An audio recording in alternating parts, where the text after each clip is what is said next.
Luego de haber estudiado a estos autores, los más antiguos, los más actuales, es importante que nosotros sepamos el componente biológico de la personalidad psicopática, la psicofisiología. Es importante porque nos ofrece también una forma de análisis e interpretación de las conductas o de las acciones psicopáticas más predominantes. Hay un estudio que hizo Adrian Raine basándose en exámenes neurológicos realizados a los psicópatas. Es decir, este personaje básicamente analizó la fotografía del cerebro de los psicópatas y expuso su teoría o su hipótesis de etiología, sus razones etiológicas desde el punto de vista psicofisiológico. Entonces, Raine nos dice que en primer lugar, por lo que respecta a la corteza cerebral hay una disminución,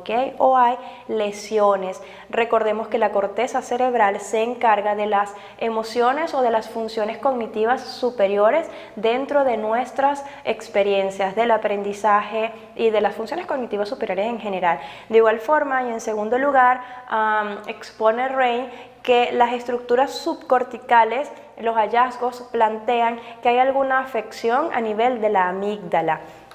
Raine dice, cuando hay lesiones en la corteza prefrontal, se generan 5 tipos de conductas esperadas.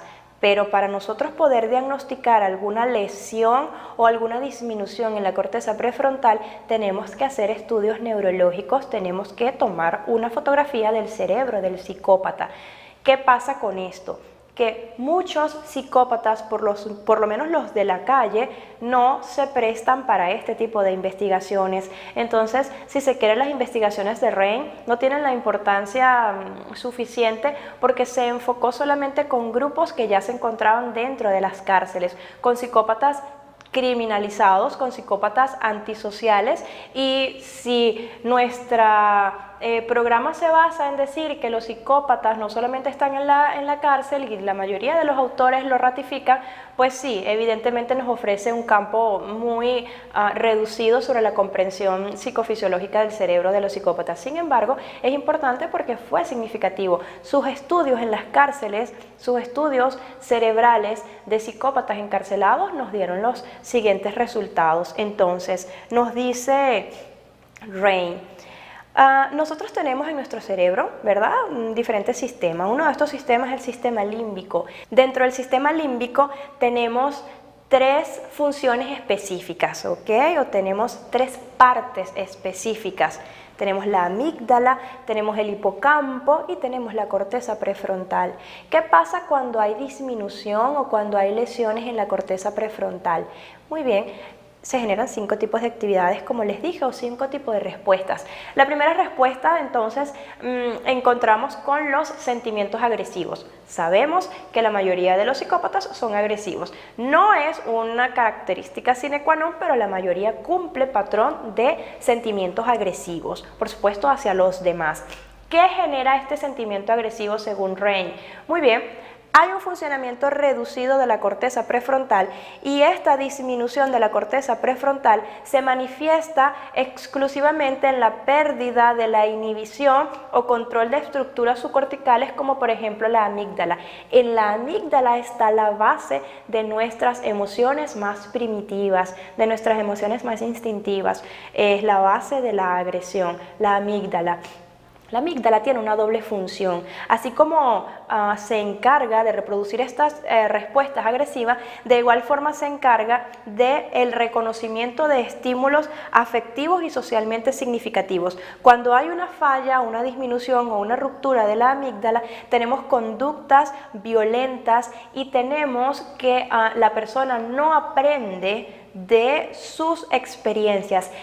Es por esta razón que muchos psicópatas reinciden en los delitos y nosotros como especialistas nos preguntamos ¿por qué reinciden? O como estudiantes, ¿por qué? Porque no aprenden de la experiencia, es decir, el psicópata no deja de cometer las mismas acciones que todo el tiempo. ¿Por qué lo hace?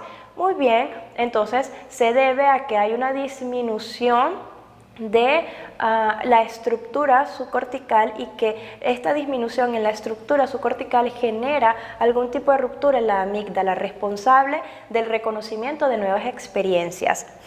De igual forma y como segunda consecuencia en esta disminución de la corteza prefrontal o en esta baja actividad de la corteza prefrontal, tenemos las acciones o los neurocomportamientos, ¿ok? Los comportamientos neurológicos que a veces son intempestivos, que a veces no le encontramos razón de ser. Entonces, ¿cómo son las acciones neurocomportamentales que devienen de una baja en la corteza prefrontal? Muy bien, hay comportamientos agresivos, comportamientos muy arriesgados, hay irresponsabilidad, las personas transgreden la norma, transgreden la ley, y sabemos que estas características predisponen a acciones delictivas bastante violentas, bastante crueles.